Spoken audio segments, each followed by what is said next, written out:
네. 자연요법이라고 하는 걸 많이 들어보셨을 겁니다. 이 자연요법은 한마디로 내 주변에 있는 인공적인 게 아닌 신이 만든 자연을 이용해서 내 건강이 회복되는 방법을 우리가 자연요법이라고 해요. 그래서 자연요법 중에 제일 대표적인 게 햇빛이에요. 여러분, 햇빛이 없는 상태에서는 자연요법을 못합니다.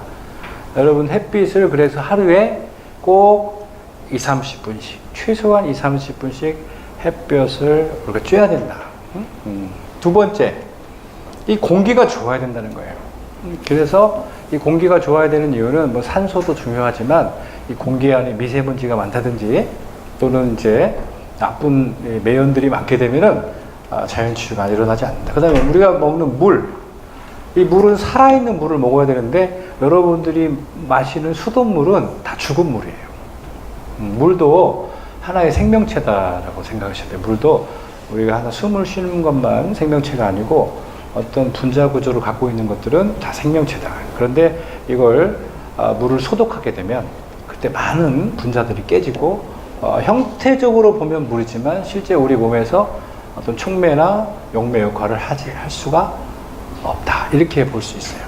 그래서 물, 그 다음에 마음은 그냥 우리 집에서 기르는 강아지의 마음으로 돌아가면 돼요. 이 병이 병이 걸리는 이유는 우리가 미래에 대한 욕심, 그 다음에 과거에 대한 후회, 그 다음에 어떤 현실에 대한 갈등 때문에 이런 병이 생기는 거죠. 우리가 집에서 기르는 강아지들 어떻습니까? 과거를 생각합니까? 미래에 대해 걱정을 합니까? 오로지 먹을 것만 있고 주인만 옆에 있으면 항상 좋잖아요. 이렇게 아까도 말씀드린 낙천적이고 우리가 긍정적인 태도가 되게 중요하다. 그러려면 내가 편해지는 방법은 남을 용서하는 방법밖에 없어요. 남을 용서하는 이유가 다른 사람 예뻐서 용서하는 게 아니고 내가 살기 위해서 남을 용서하고, 기부를 하는 사람들이 저 사람들이 왜 기부를 하냐 물어봤더니 오래 살기 위해서 기부한다는 거예요. 왜? 내가 기분이 좋아진다는 거예요. 그러니까 우리가 꼭 남을 위해서 산다라는 그 강박관념, 이건 절대 버려야 된다. 우리가 자연치유학에서 보면 오로지 나를 위해 살아야 됩니다. 그러니까 내가 남을 성공을 도와주는 거, 남이 잘 살 수 있도록 도와주는 거, 남의 건강을 챙기고 이런 것도 다 나를 위한 일이다. 그래야지 내가 마음이 편해지고, 그래서 몸에서 뭐가 많아져요? 마음이 편해지면 막 그 엔돌핀, 프로스타글란딘, 아세틸콜린, 이 자연치유에 도움이 되는 그런 호르몬들이 많아진다는 거예요. 하지만 내가 막 내 것을 챙기고 베풀지 않고 모으고 쌓고 숨기고 하다 보면 그 호르몬보다는 스테로이드 호르몬이라든지 그 아드레날린 호르몬 이런 것들이 더 많아져서 실질적으로 금고는 꽉 채워지나 내 세포는 계속 죽어가고 있는 그런 거예요. 그래서 원래 사업하는 사람들이 오래 못 살아요. 그렇게 좋은 걸 많이 먹어도 오래 못 삽니다. 그래서 이 자연요법은 이렇다. 그 다음에 운동은 어느 정도로만 해주면 되냐면 사실은 이제 숨쉬기 운동과 근육을 좀 이렇게 혈액이 좀 제대로 돌아갈 수 있게 요거만 하면 되지, 아주 감도 높은 웨이트를 한다든지 유산소 운동을 하게 되면 굉장히 몸에 스트레스를 많이 주고 수명이 짧아질 수 있다는 거죠. 그 다음에 파이토케미칼, 요건 이제 식물 영양소예요. 식물 영양소라는 것은 여러분들이 뭘 먹고 산에 올라가서 나왔더라. 뭘 먹고 나. 뭐 보면은 개똥쑥을 먹고 나왔더라. 민들레를 먹고 나왔더라. 이런 분들 있죠. 이런 분들이 다 이게 파이토케미칼이에요. 파이토케미칼이라고 하는 것은 우리 몸에 아주 좋은 에너지를 제공함으로써 질병의 원인이 되는 유해산소라든지 또는 이런 백혈구들을 활성화시켜서 이렇게 유해산소를 제거하고 활성화시켜서 질병을 치료에 도움을 해주는 거예요. 그래서 사실은 동양의 자연요법은 한의원에 가보면 뭐 줍니까? 한의원에 가보면 한약 주죠. 이 한약이 뭐예요? 바로 파이토케미칼이에요. 그러니까 이제 한약의 파이토케미칼이라는 것은 우리가 이제 그 식물들 중에서 약효가 있는 것들을 모아서 이렇게 주는 거고, 그 다음에 이제 이런 겁니다. 그 다음에 서양은 이렇게 물 치료를 많이 했어요. 물에 들어가서 목욕을 하면 몸이 결핵이 낫는다는 등 이렇게 했고, 사실 서양에서 영양요법이 많이 나왔습니다. 영양요법, 식이요법, 식물요법 나왔는데 거슨이라고 하는 독일 의사는 당근하고 사과 이 두 가지만 가지고도 우리가 병의 많은 부분들을 치료할 수 있다, 이렇게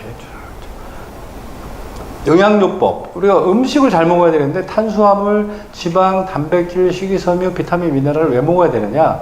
탄수화물은 에너지원, 지방은 세포막, 단백질은 효소와 호르몬, 식이섬유는 장내 미생물의 먹이가 된다. 그래서 그럼 탄수화물은 뭐가 좋으냐? 뭐가 제일 좋습니까? 우리는 쌀을 많이 먹었죠. 우리한테는 가장 소화가 잘 되는 게 쌀이에요. 그래서 우리는 쌀을 먹으면 돼요. 그럼 백미는 좀 나쁘다고 하는데 어떻게 생각하시나요? 백미도 괜찮은데 백미는 사실은 이제 껍질이 없잖아요. 껍질이 없다 보니까 탄수화물만 있는 거예요. 그래서 우리가 에너지원으로만 먹을 때는 백미가 제일 좋아요. 그리고 힘을 내는데, 근데 문제는 백미만 먹으면 안 돼요. 그래서 여기에 식이섬유를 같이 먹어야 됩니다. 그러면 식이섬유가 뭐예요? 껍질이죠. 그래서 그 식이섬유가 뭐냐면 껍질 붙어 있는 백미를 현미라고, 이렇게 나는 도무지 현미는 맛없어서 못 먹겠다 하는 경우에는 식이섬유를 따로 먹으면 됩니다. 밥 먹을 때 식이섬유를 따로 먹으면 현미를 먹는 효과가 나타날 수 있다. 그래서 이제 저 같은 경우에는 현미를 안 먹고 백미에다가 만약에 먹으면 치커리라고 했어요. 치커리라고 하는 그런 식이섬유가 있어요. 그 제품으로 나오는 게. 그래서 치커리 가루약으로 나오는 게 있는데 밥을 먹고 이렇게 치커리 가루약을 먹으면 백미가 현미화 되는 거예요. 그렇게 해서 근데 백미를 먹으면 혈당이 확 올라가잖아요. 치커리랑 같이 먹으면 혈당이 천천히 올라가요. 이제 그렇게 현미를 나는 정말 못 먹겠다는 분들은 백미와 치커리를 같이 섭취하시면 됩니다. 이 지방은 뭐냐면 세포막을 만드는 건데 아까도 말씀드렸지만 기름기예요. 근데 기름기들이 다 산화되어 있기 때문에 산화 안 된 기름을 먹어야 된다. 단백질은 콩 단백질이 제일 좋아요. 콩 단백질이 제일 좋기 때문에 여러분들이 콩을 많이 섭취를 해야 된다. 근데 이제 너무 많이 섭취하면 안 되기 때문에 아까도 말씀드렸지만 하루에 50g 정도 콩을 섭취하는 게 좋다. 콩이 아니라 단백질 양이죠. 근데 콩은 한 50%가 단백질이에요. 네.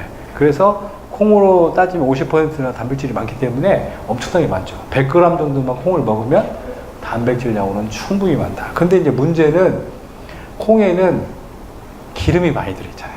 콩기름이. 근데 그 콩기름이 되게 나쁜 기름이에요. 콩기름을 많이 먹으면 여러분들 빨리 죽습니다. 그 콩기름에는 오메가6가 많이 들어있어요. 그래서 그 옥수수하고 콩을 많이 먹는 사람들은 오래 못 삽니다. 네. 옥수수하고 콩이 있는데 옥수수는 단백질이 별로 없잖아요. 근데 콩은 단백질이 많아요. 단백질이 많아서 실제 이 콩을 우리나라에서는 이 콩을 간장, 된장, 청국장 이렇게 해서 발효해서 먹으니까 그나마 이제 기름기가 좀 덜한데 이 옥수수 같은 경우에는 이 오메가6가 엄청나게 많다. 이것도 콩도 오메가6가 많아요. 근데 이 오메가6는 발암 물질이에요. 그리고 이 비만, 발암, 염증 물질이 굉장히 많이 만듭니다. 그래서 실제 이 콩과 옥수수를 먹을 때는 이 오메가6를 많이 조심해야 되는데 사실 이 오메가6를 견제할 수 있는 유일한 방법은 오메가3를 많이 먹는 거예요. 이 오메가3가 어떤 게 많이 들어있습니까? 오메가3가? 들기름에 많이 들어있어요. 들깨. 그래서 여러분들이 콩을 많이 섭취하시는 분들은 이렇게 들기름을 많이 섭취하시면 도움이 된다. 북한 사람들이 옥수수를 너무 많이 먹어가지고 막 부스럼이라든지 혈당이 환자들이 너무 많아진 거예요. 그래가지고 걔네 나라에서 그 해독을 하는 해독 물질로 들기름을 이렇게 해서 먹여서 그런 것들을 체질을 개선시킨 사례들이 있습니다. 비타민 미네랄을 왜 먹느냐? 비타민 미네랄을 못 먹으면 여러분들 효소가 전혀 반응을 못 합니다. 그래서 효소가 우리 몸에서 한 300가지 효소가 계속 반응하고 있는데 그 효소가 움직이게 하려면 여러분 비타민 미네랄을 먹어야 된다. 이 비타민 미네랄은 영양제가 아니에요. 응? 이건 영양제가 아니라 꼭 먹어야 돼요. 비타민 미네랄을 안 먹으면 여러분들 숨도 못 쉽니다. 숨도 못 쉬고 걷지도 못해요. 그래서 비타민 미네랄은 어찌 보면은 이제 우리 음식에 들어있긴 하지만 이게 부족하기 때문에 우리가 보충을 해줘야 된다. 네, 다음 식물요법은요. 지금 한의원에서 쓰고 있는 방법들이죠. 그래서 간신, 비패신에서 엉겅퀴, 은행잎, 산사자, 도라지, 토복령 뭐 이런 것들을 실제 이렇게 그 몸이 안 좋은 부위별로 이렇게 처방을 해서 이렇게 쓰고 있습니다. 이제 이 영역이 예전에는 한의원의 영역이었지만 이 영역이 점점 허브와 이제 건강기능식품 이런 쪽으로 많이 이렇게 섞여지고 있어요. 그러니까 지금 여기 보면은 엉겅퀴라고 이게 밀크시슬이라고 들어보셨죠? 네. 그거예요. 이 엉겅퀴가.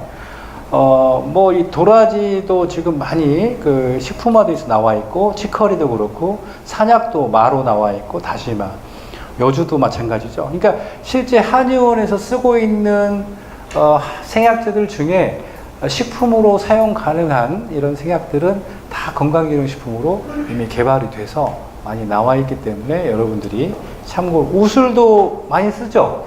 우술도 실제 한의원에서는 뼈 질환, 뼈나 이제 관절 질환에 많이 쓰지만 우술 제제들도 요즘에 식품으로서도 많이 나와 있다. 동물요법. 우리가 약국에서도 이렇게 그 옛날에 이제 소간, 그 다음에 말비장, 응? 간이 안 좋은 사람은 소간을 먹고 그 추출물이 있어요. 그 다음에 빈혈이 있는 사람들은 말비장에서 이렇게 철분제를 만들어서 먹고 있다. 이게 이제 하고 있습니다. 지금 우리가 가장 각광을 기대를 많이 하고 있는 동물은 돼지입니다. 돼지는 삼겹살이나 목살, 뭐 이런 그 족발만 주는 게 아니고 실제 돼지의 모든 장기는 버릴 데 없습니다. 돼지 뇌부터 돼지 태반까지 지금 다 쓰고 있습니다. 그래서 돼지 뇌를 그냥 먹는 게 아니고 돼지 뇌에서 펩타이드라고 요즘 들어보셨죠? 돼지 뇌에서 펩타이드를 이렇게 딱 꺼내면 돼지 뇌의 펩타이드가 어디로 가냐면 여러분들의 뇌로 가요. 나는 돼지가 아닌데? 이렇게 말씀하시는 분인데 돼지 뇌하고 사람 뇌하고는 질병학적으로는 99%가 같아요. 그래서 지금은 각막 손상되신 분들 있죠? 돼지 각막을 이식을 합니다. 그러니까 여러분들이 난 돼지하고 유전자가 틀려, 생김새가 틀려. 그건 불과 1%밖에 안 돼요.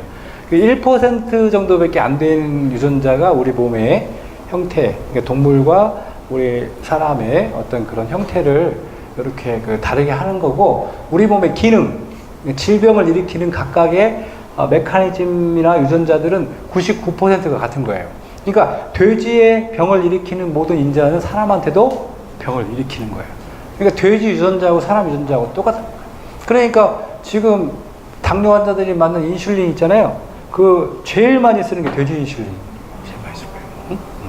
그러니까 앞으로는 돼지를만 삼겹살용으로 보시면 안 됩니다. 이 돼지는 우리와 한 몸이 될 수도 있어요. 그래서 지금 예를 들어서 간이 완전히 망가진 사람한테 돼지 펩타이드를 저희가 지금 저희 연구소에서 하고 있는 거예요. 돼지에서 펩타이드만 쫙 꺼내면 그 펩타이드를 딱 먹잖아요. 그러면은 그게 간으로 가서 사람 간에 가서 간 세포를 막 만들어요. 네? 네. 눈이 안 좋은 사람들은 돼지, 갑상선, 흉선, 비장, 뭐 엄청나게 용도가 많고, 그리고 장기들이 사람 장기하고 크기가 좀 비슷비슷하고 네, 유사합니다. 여하튼 간에 이런 동물요법은 상당히 지금 자연요법에서 각광을 받고 있는 분야가 펩타이드 분야다. 그 다음에 마음요법, 아까 말씀드린 대로 마음의 병이 생기는 건 스트레스 때문인데 그 스트레스를 안 생기게 하는 방법은 나를 위한 생각을 해야 됩니다. 내가 마음이 편해지는 방법을 선택을 해야 됩니다. 내가 마음이 불편한 것들은 어떤 좋은 것도 나에겐 병이 온다는 거죠. 그러니까 이런 거예요. 나는 남에게 뭔가를 주면 내 마음이 불편하고 난 되게 기분 나쁘다. 이런 사람은 주면 안 돼요. 왜냐하면 이런 사람은 주고 나서 굉장히 막 스트레스를 받아요. 그러니까 어떤 사람은 나는 남에게 줬을 때 행복하다. 그런 사람은 줘야 되는 거예요. 이 사람은 다 다르기 때문에 그런 자기 행복 기준을 명확하게 알 필요가 있다. 예? 운동, 온열. 이게 사실은 염증과 암이 있는 사람들은 이 체온이 많이 떨어져 있습니다. 그래서 체온을 올려주는 방법을 좀 쓰는 게 좋다. 네, 그 다음에, 동종요법, 침술요법, 수치요법, 심상요법, 이거 한번 읽어보시고요. 쭉 한번 읽어보십시오.